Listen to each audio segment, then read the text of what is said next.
இன்றைக்கி டேஸ்டியான மட்டன் சுக்கா எப்படி செய்கிறதுன்னு பார்க்கலாம்.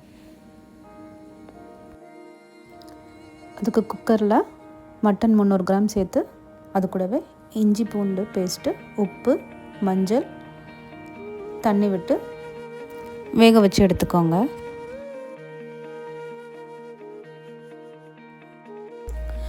அப்புறம் சுக்காவுக்கு ஒரு மசாலா ரெடி பண்ணோம், அதை ரெடி பண்ணி வச்சுக்கலாம்.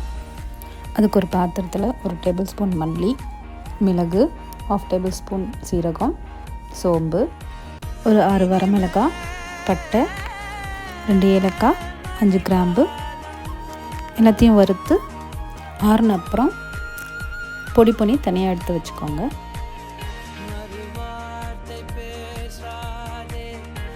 ஒரு பாத்திரத்தில் நல்லெண்ணெய் விட்டு வரமிளகாய் போட்டு தாளிச்சுக்கோங்க. அப்புறம் ஒரு 25லேருந்து 30 சின்ன வெங்காயம் கட் பண்ணி போட்டு வதக்கிக்கோங்க. அப்புறம் அது கூடவே பச்சை மிளகாய், கருவேப்பிலை, உப்பு போட்டு வதக்கிக்கோங்க.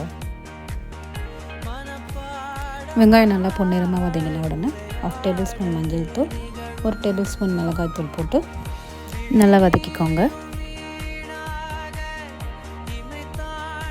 நம்ம முதவே வறுத்து அரைச்சி வச்ச மசாலா தூளையும் 2 டேபிள் ஸ்பூன் சேர்த்து வதக்கிக்கோங்க. அது கூடவே 1 டேபிள் ஸ்பூன் இஞ்சி பூண்டு பேஸ்ட்டு சேர்த்துக்கோங்க. அப்புறம் நம்ம வேக வச்சு எடுத்த மட்டனையும் அது கூட சேர்த்துக்கோங்க. மூடி போட்டு வேக விடுங்க.